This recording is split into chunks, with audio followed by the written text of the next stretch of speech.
Live. Oh shit. Oh, we're live. We're live. We're live. What's going on, guys? Welcome on into Chasing Points. Chasing Points. This is where we recap. We talk about what happened today. You know, who messed up, who did great. You know, what we're looking forward to next week, of course. And I'm joined by, of course, Taylor Cornell over there. What's going on, Taylor? Hey, I'm celebrating my Bengals' first win of the season. So that's 2 consecutive weeks we haven't lost. So call it what you want. 2 consecutive weeks you have not lost. I like that. But don't call it a comeback, baby, because Burrow is wheeling and dealing.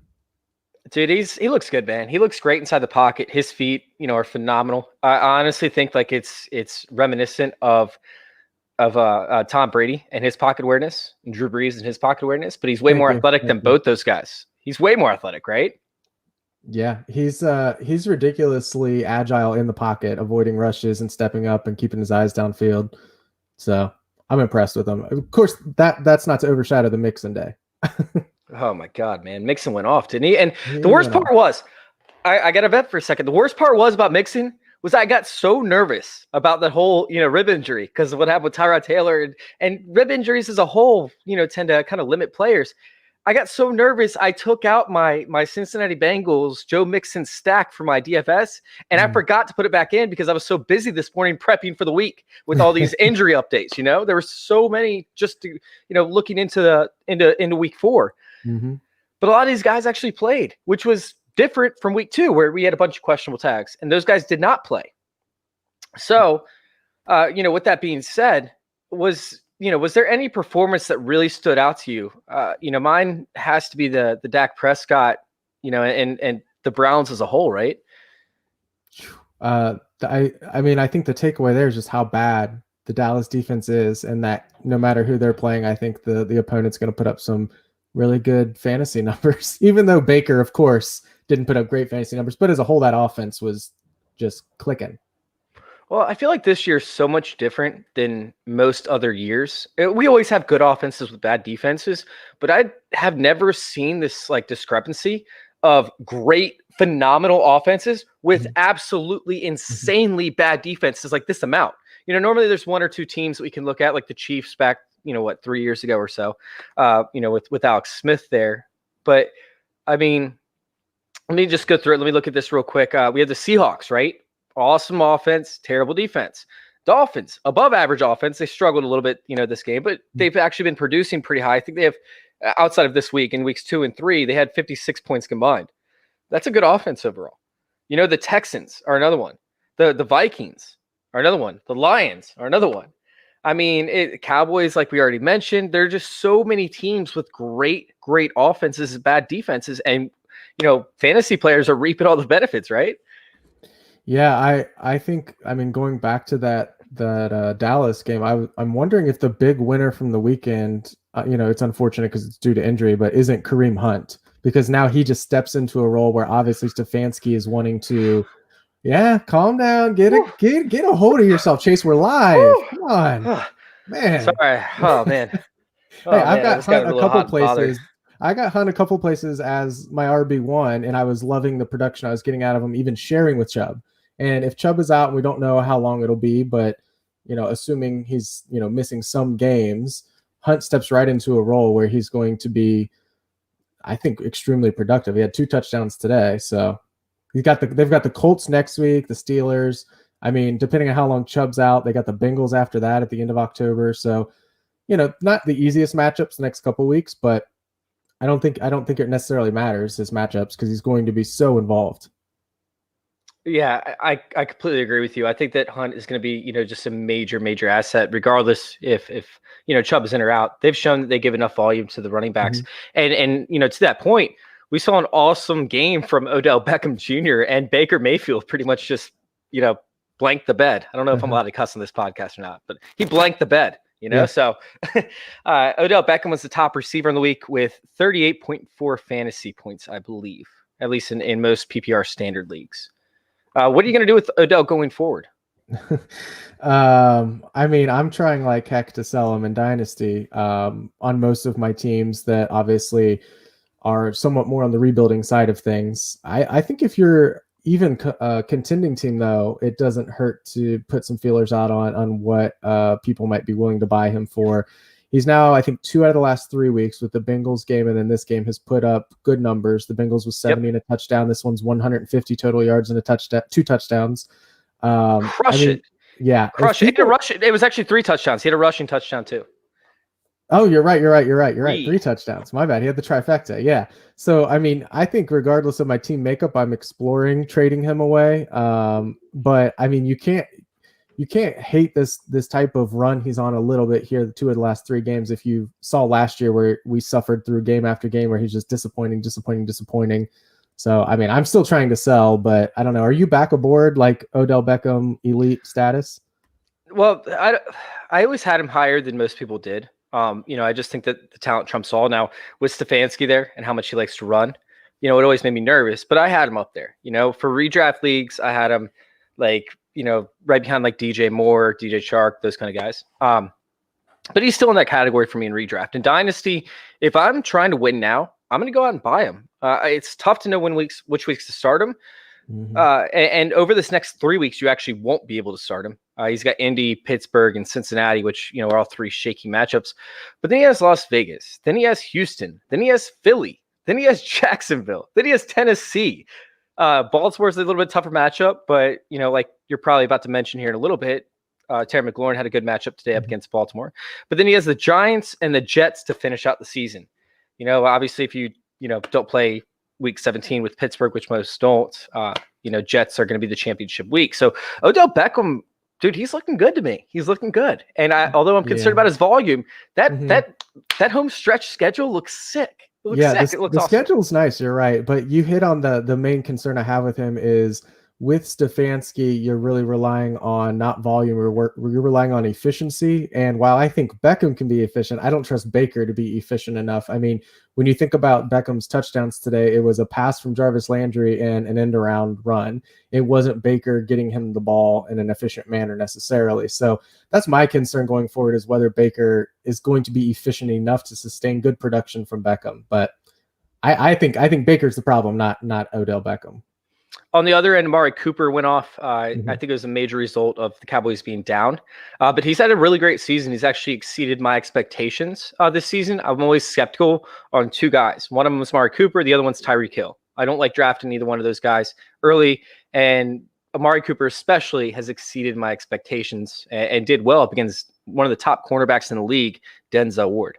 Well, I think you also, doubting him early on, couldn't have predicted that the defense was going to be this bad and they were going to be throwing for 500 yards a game. Well, so I did, don't fault you. I did, but actually it was Gallup that I thought was going to be getting the work. I was dead wrong on that. Sorry, guys. All right, DJ Chark. I didn't start him this week. I was a little bit concerned with the injury that he had going into it, but he crushed it. Mm-hmm. Right, 2 touchdowns, 95 yards, 29.5 fantasy points in PPR. DJ Chark's an automatic play for me. I love DJ Chark. He's like one of my favorite up-and-coming receivers, especially in Dynasty. I went out and got him everywhere that I could last year. And even if I didn't get him last year, I still overpaid for him this year. He had an excellent game up against Cincinnati. Do you like DJ Chark? You a fan? You like him? I didn't. I haven't. Now I kind of do. So I didn't last year. I wasn't quite sold on it.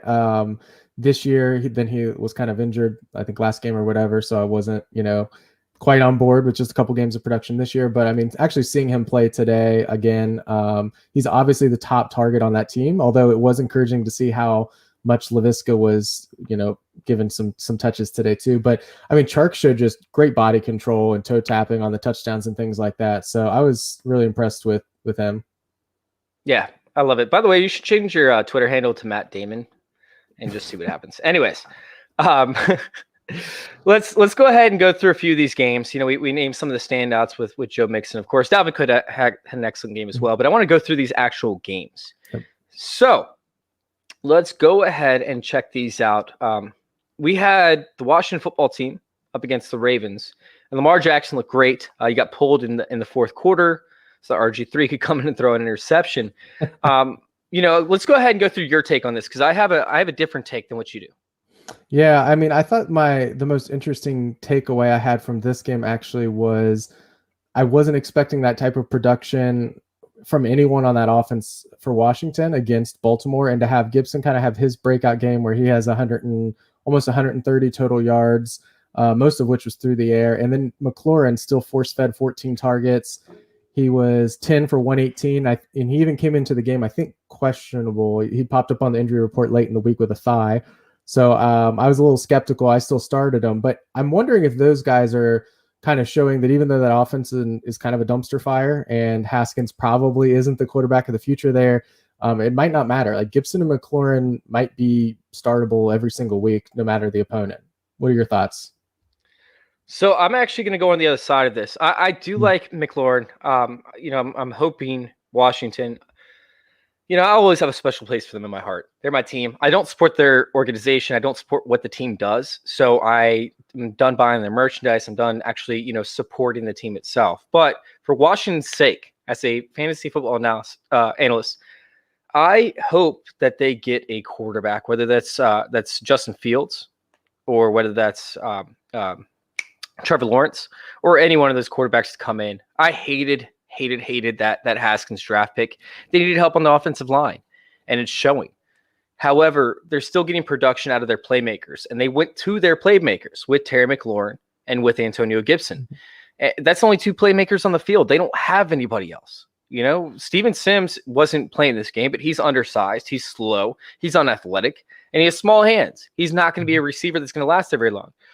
Antonio Golden, right? He's a work in progress. He's not a polished receiver. Dontrell Inman is a journeyman.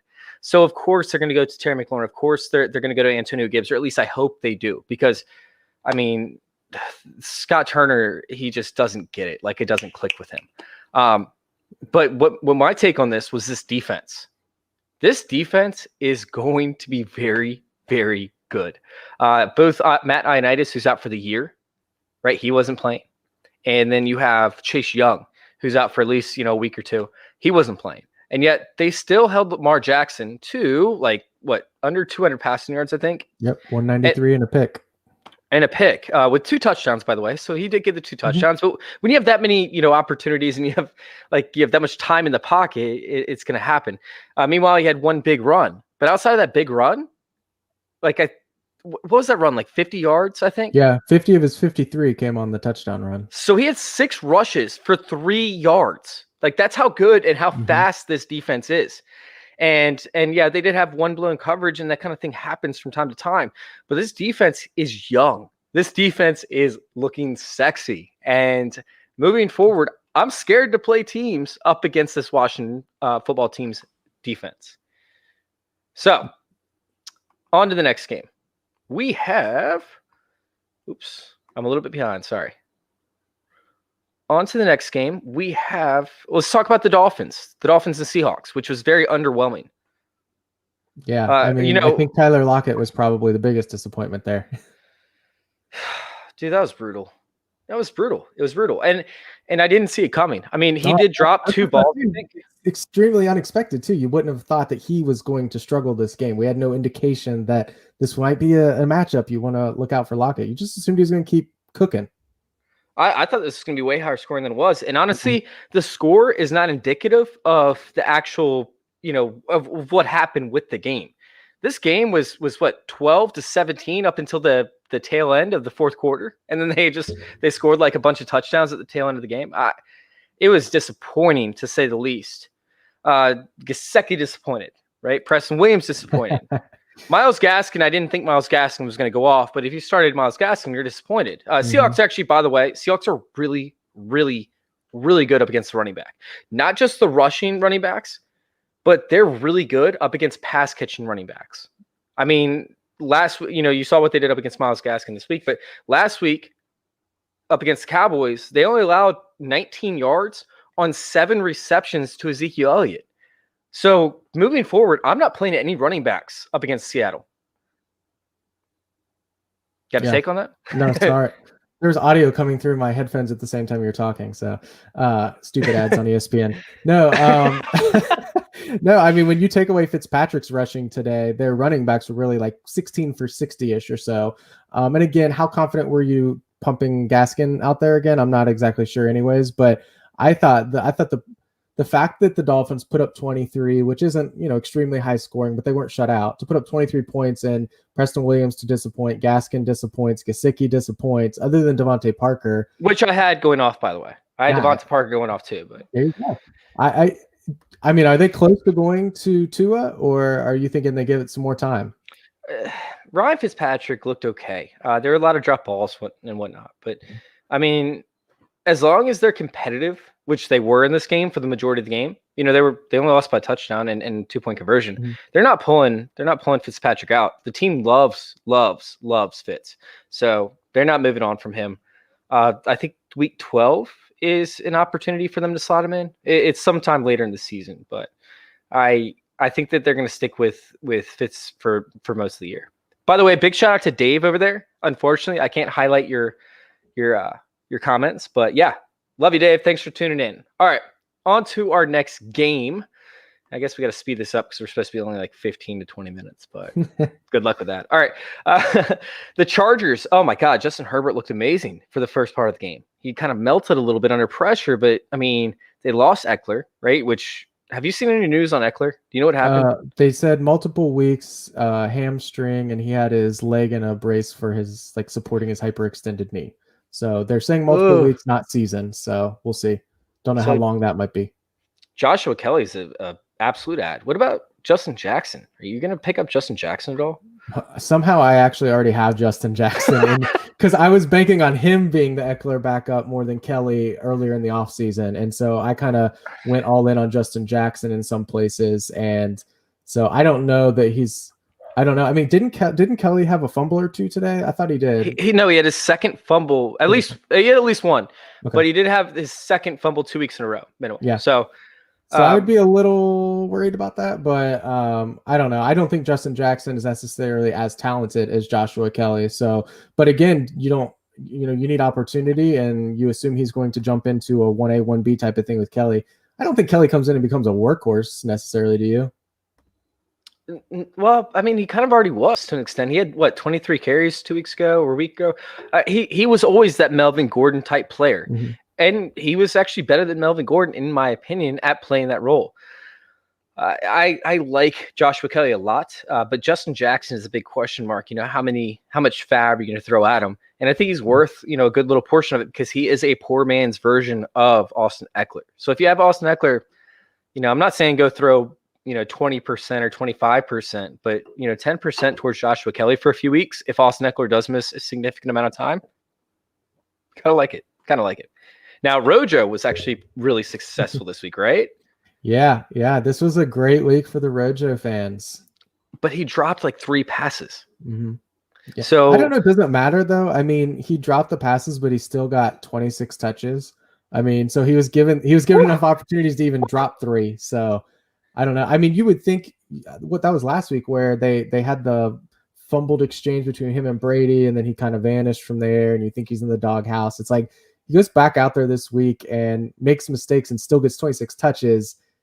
Now, granted, Fournette was out, so we'll wait and see how that plays out when he comes back. I think McCoy also got injured in this game, which you don't know how much he would have been factoring in. But I don't know.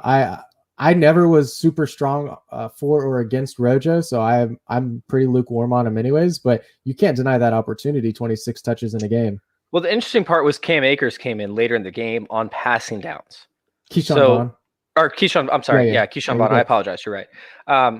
Yeah, so Keyshawn Vaughn came in later in the game and actually got the passing down work after the 3 drops by Rojo.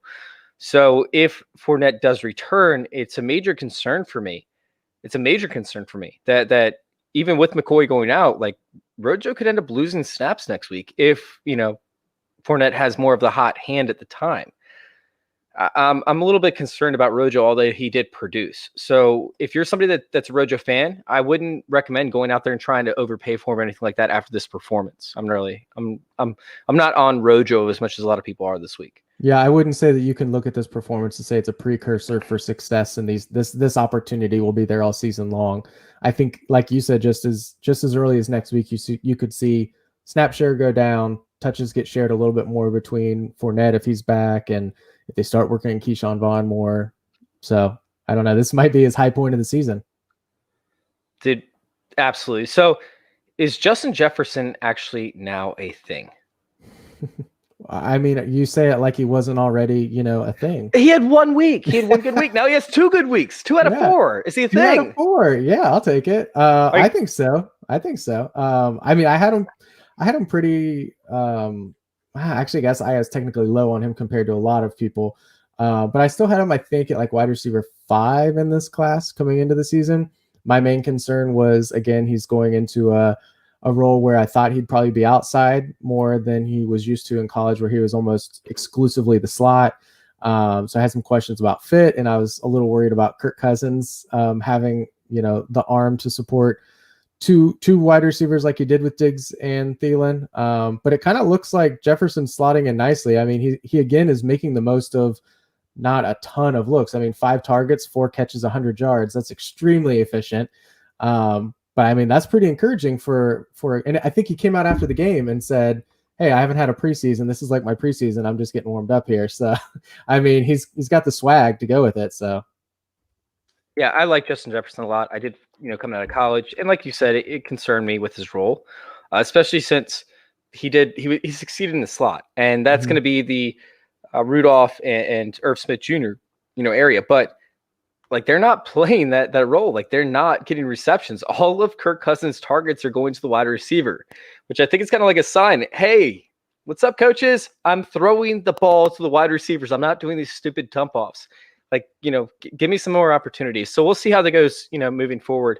I still want to see one more week of it before I feel comfortable starting him on a week-to-week basis. But I did like what I saw. Yeah, I think he was kind of going into this because probably you're starting him if you have to because of injuries or, concerns about the games getting postponed. If you're sitting your KC New England guys or whatever, I think he's getting a little bit closer with 2 performances now where you're going to be starting him. He's more flex worthy than he is an emergency start. So is it Traequan Smith season yet? No. Traequan Smith, baby, crushing skulls out there. Oh my God, I love Traequan Smith. Like, I've loved him for a long time, but he got 2 touchdowns this week, and it was awesome. I loved every second of it. Meanwhile, you had Kenny Golladay going out there and performing. You had Hawkinson, who, by the way, should have had another touchdown in addition to the one that he had. However, Matt Stafford underthrew him, and it was an interception. And then, of course, my boy, and of course, Tyler's boy over there at Dynasty Happy Hour, DeAndre Swift, getting the work in there. But what are they doing? Why are they playing Adrian Peterson so much outside of the red zone? It doesn't make any sense to me. I don't know. I mean, I would think most of the people that took Swift in rookie drafts were anticipating a potentially rough rookie season because Matt Patricia isn't going to hand him the keys to 20 plus touches a week. But I'm like, you just got to hope at this point that Patricia is out sooner rather than later. And they realize that Swift is the most talented back in that backfield by far. No, I thought he was gonna like salt and pepper the shit, like push it real good. I swear, I thought that Swift sing it for me. push it real good. I don't know if you could hear that or not, but anyways, I thought that Swift was gonna take it over. Yeah, I really did.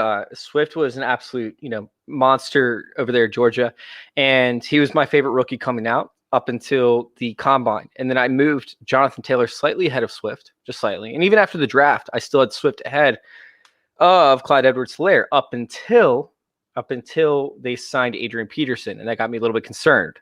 After week 1, definitely really concerned. But after week 2, I saw that he was still getting touches. And week 3, up to week 3, weeks 1 through week 3, he was leading weeks 1 and 2. He was leading that backfield in snaps. And then week 3, he got 6 snaps. And that's when I was like, oh, shit, what the hell happened? Oh, wait, I don't know if I'm allowed to cuss yet or not. Anyways, I like Swift a lot. And I think that he could be a huge performer for the Lions, who are most likely going to be trailing in a lot of games this season. I'm buying Swift everywhere that I can right now. Sorry, absolutely. Mosquito. I had my door open. Anyways, so I'm buying Swift everywhere. I love Swift. Yeah, I mean, I would love to be able to... And I talk about this sometimes. It's like you're not always looking for buying low on players because sometimes you're not going to be able to buy low. Sometimes you're just looking for a buy window at all to open up. And people that just took Swift at 103, 104, wherever in their drafts weren't selling him in the offseason, weren't selling them after week 1. But like now you might be getting to an area where if his usage stays kind of low, that it opens just the slightest buying window at all. And you still might have to pay up, but it's going to pay off for you in the end. Dude, I absolutely love that. I love that 100%. I think that Swift is that buy, opportunity guy. Let me get that out of the way. That buy opportunity guy right now. I think he's an absolute smash play. And I love DeAndre Swift moving forward, especially for Dynasty. A lot of these, teams with all the injuries and stuff, they have hope. They think that they can win this year, although they had the second overall pick, third overall pick, fourth overall pick in rookie drafts. Mm-hmm. But they're like, oh my God, COVID's happening. I'm 3-1. I can win. So if you go out there and you offer somebody like, Will Fuller, for example, who went off this week, and we'll talk about it here in a little bit, for DeAndre Swift, dude, I love that. Like, yeah. I would take that 100% of the time. Yep. And it's just the excitement. It's the adrenaline. It's the impulse, that will actually make that happen. All right. So we should probably go to rapid fire since we're at 25 minutes and Tyler said keep this like 15. All right. So let's see. We already talked about the Cowboys and Browns, the Jaguars and Bengals. We already covered that for the most part, right? Joe Mixon's fire, Joe Burrow. Kyler Murray was extremely disappointing. Meanwhile, Teddy Bridgewater was extremely impressive. And I think Teddy Bridgewater is now the running quarterback to own between the two. Hey, he looked like it. He did, man. He taught Kyler Murray how to run. Now, Kyler was really hesitant this week. I was really disappointed with his downfield opportunity. I was really disappointed with his, his decision-making. He had Andy Isabella open multiple times and let me down. You saw that. Yeah, he did. But no, overall, Kyler Murray was just disappointed. And the biggest part that was disappointing was the play calling. So with Kenyon Drake, he let a lot of people down this week. It was weird because Kenyon Drake needs to get a little bit further downfield. When they call these shallow routes for Kenyon Drake, he's not a big guy, right? And neither is Kyler Murray. So you have a guy that's running, 2-3 yards downfield as a release valve. Meanwhile, Kyler Murray has wheels.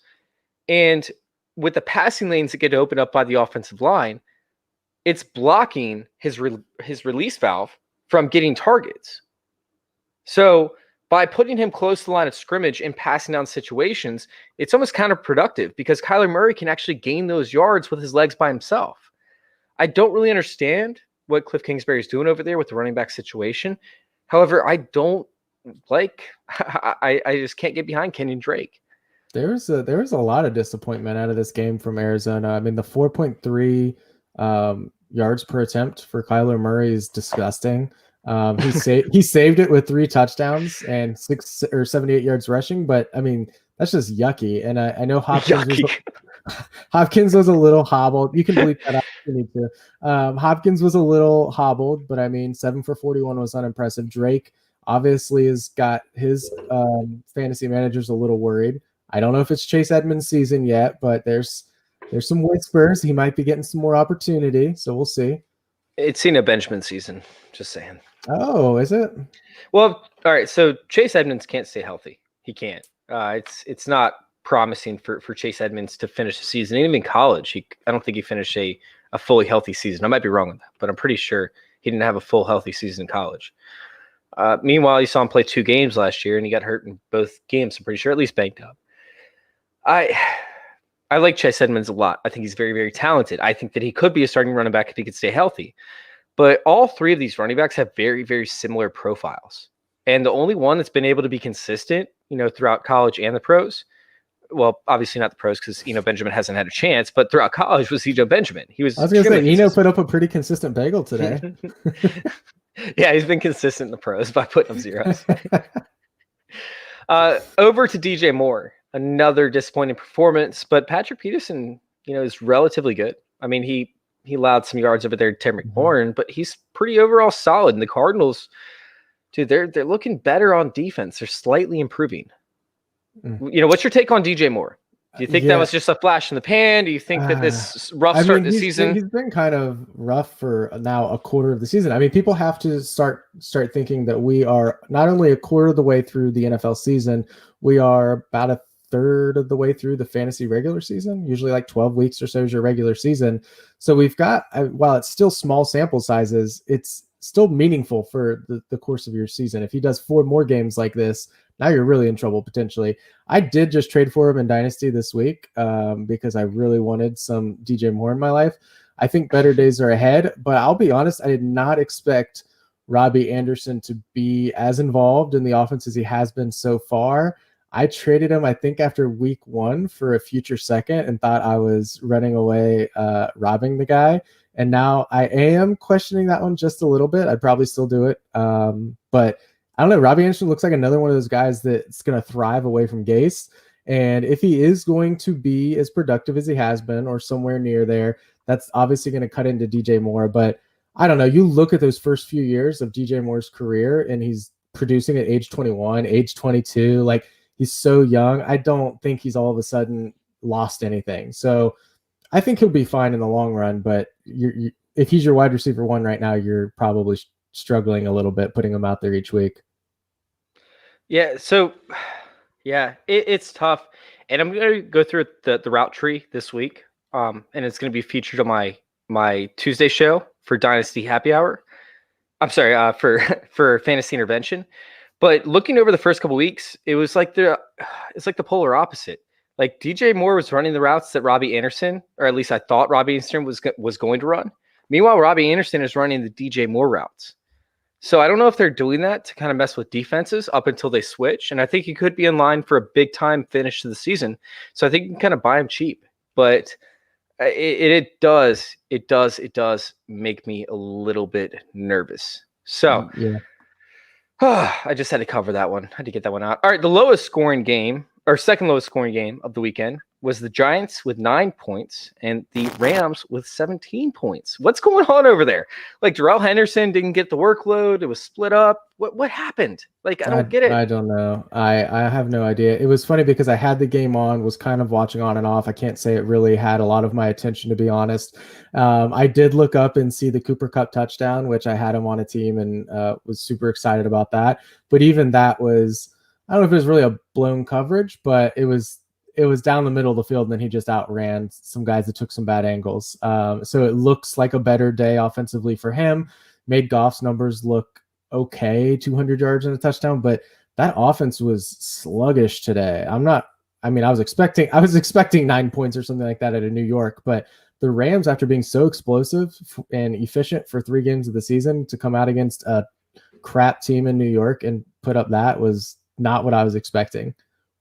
Yeah, that was crazy to me. I thought Darrell Henderson was absolutely going to go off. He did great in the passing game to start the game. He had 1 reception for like 16 yards. So that was it. I just don't get what happened in this game. It just doesn't make sense. It's like the Twilight Zone for me. Yeah, right. It could just be one of those games you look back on in a couple weeks and, the Rams hit the gas again, and it was just a weird week. I don't know. At least the Rams defense crushed. Yeah. All right. On to the Bills and the Raiders. This game just finished out.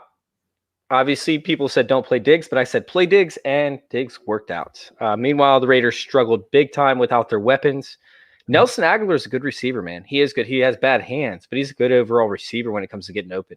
I'll never forget the game that he had with the Eagles, when he had 13 targets. He had 10 receptions for like 100 and something odd yards. Like, I think it was 174 or something. Anyways, he had 3 drops. Those 3 receptions that he did not have were open drops that he could have taken to the end zone. And Nelson Aguilar could actually be a play for me moving on. I know that's weird to say. That felt gross in my mouth, coming out of my mouth. Okay, are you saying a DFS play, a plug into your flex play? I mean, are you talking just as long as Edwards and Ruggs are out, or do you think he's no? Just as long as Ruggs and Edwards are out, like he's worth way more on pickup, right? Yeah, I guess. Zay Jones out targeted him, but he did. But God, they both, man. I like them both coming out of college. I like Zay Jones more than I like Aguilar, by the way. But Gruden just has this thing with vintage players, and they're vintage by now. So, all right, that's enough about that game. Unless you have anything to add. No, I think Josh Allen is. He's a god. He's a god. Yeah. I'm interested to see where he'll be in the MVP conversation in like 4 more weeks if he can sustain this type of play. People hated me because I said I had him back-to-back ranking-wise with Russell Wilson. Oh, and, dude, he's what, 24, I think? He's 7 years younger. Yeah, I'm pretty sure he's 24. He might be 25. But, dude, he's 7 years younger and going into his prime. And he has rushing ability. And a new, actual wide receiver 1. So yeah, that helps. I was sitting there in the preseason touting the shit out of him, and people were like, oh, you don't know football. you don't know football if you like Josh Allen. I'm like, no, like I might not know football, but I know fantasy football. And, I see this guy progressing tremendously with wide receiver 1. When John Brown is your wide receiver 1 and Cole Beasley is your wide receiver 2, you've got problems. Cole Beasley. Oh, Beastly. Sorry, Beastly. All right, on to the Colts game with the Bears. What the hell is going on with the running back situation over there? They're taking out, Jonathan Taylor every other play, and it's pissing me off. I don't get it. It doesn't make any sense to me. It doesn't make any sense at all. I don't know. I don't understand why these coaches seem so incompetent when you think about Mixon and him coming off the field when he's one of their most talented offensive players. You've got Jonathan Taylor, who is probably, he's going to be the most talented player on that team, except for maybe Mo Alley Cox. He's coming off the field. It's like, what are you doing? I mean, you just sunk draft capital into this guy, so you obviously want him on your team, and I don't know. It just doesn't make sense. Dude, just kill me now. Like, that's how I feel every time I watch Frank Wright pull him out of the game. It just doesn't make any sense to me. Like why are they just over, thinking the situation and trying to confuse the defense? Meanwhile, they don't have to. They're up 19-3. Just leave Jonathan Taylor in the game and let him learn how to find holes. Mm-hmm. Let him progress as a player. Let him get better. I'm not saying give him 30 carries a game, but just let him get better. We all know Danny Trevathan is terrible at covering the running back out of the backfield. Meanwhile, he keeps on getting asked to do this. We saw it in the final play of the game. Well, we saw it throughout the game up against the Lions, but the final play of the game was highlighted when DeAndre Swift shook him completely. Meanwhile, we saw it consistently this week as to where Danny Trevathan, ended up messing things up, and they just did not give Jonathan Taylor a chance. I just don't get it. Yeah, it's weird that when it seems like forever ago, but that was week 1 where he got all those targets, and we were like, oh, where'd this come from? And he showed out with those targets, and now he's getting 1 target in the passing game. It's like, dude, stop trying to get Trey Burton the ball and just get the ball to Jonathan Taylor and let him make plays. It just doesn't make sense to me. It's driving me nuts. All right, last thing for tonight's game. I know we're way over. How much do you like Manny Sanders? I'm sorry. How much do you like Sanders? Dude, my mind was like really quick being like, Manny Sanders.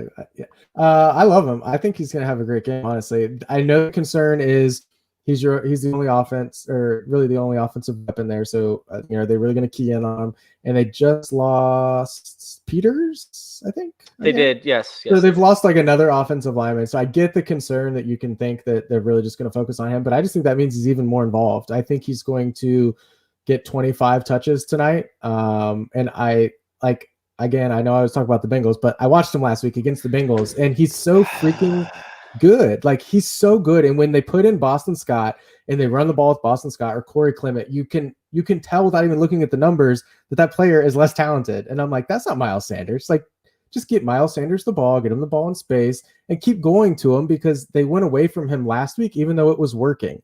And then that's when Carson Wentz kind of went into a rut. The offense sputtered a little bit, and that's how you end up tying a team that you shouldn't have been tied with. So I think they're going to get him the ball. I also think San Francisco's better, so they probably will be playing a little bit more catch-up than they were last week against Cincinnati. So I hope that bodes well for him in the passing game.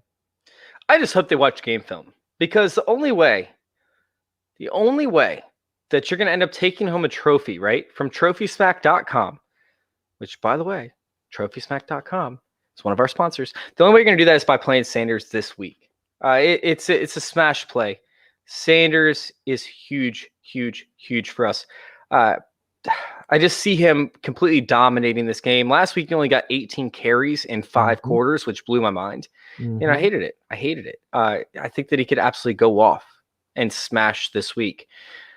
Meanwhile, of course, Hotbox Batch is also another sponsor. So I want to give a huge shout out to those guys. Hotbox Batch actually is kind of funny. I don't know if you can see behind me or not, but I made wings tonight, and I completely doused them in Hotbox Batch, and it was delicious, and I pretty much died, but it was delicious. I love Hotbox Batch, so big shout out to them as well. Make sure you guys go buy a couple bottles, of course, from Hotbox Batch. I love Sanders this week. I think he's going to absolutely smash in tonight's game. So, yeah, I think that's going to wrap it up for us. Oh, once again, Taylor, please tell them where to find you. Find me outside at Twitter @_ Taylor Cornell. You'll see lots of lovely Bengals tweets, lots of FF_intervention retweets, always supporting the brand there, and written work out at dynastyhappyhour.com.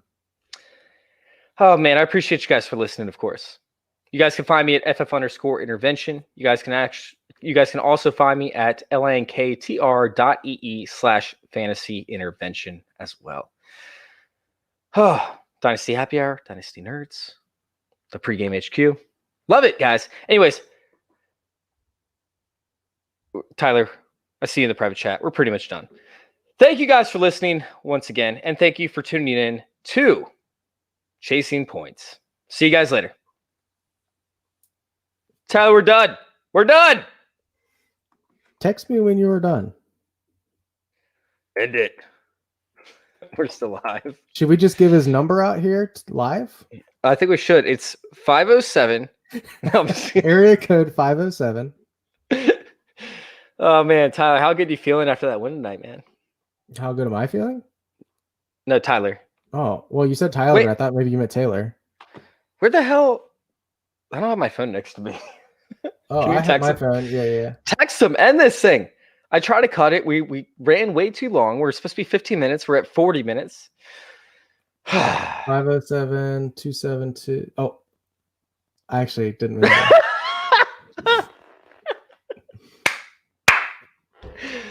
Oh, man. Call him. Call him live. Hey, call him. Like, hey. Are you calling him?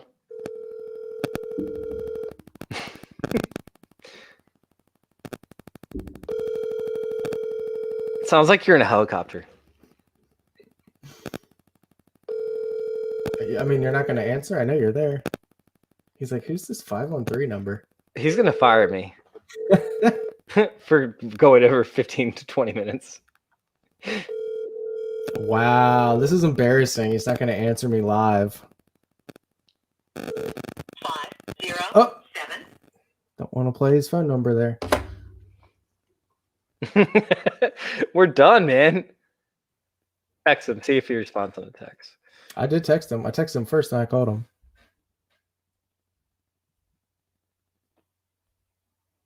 I mean, maybe I should double check and make sure I sent it to the right number.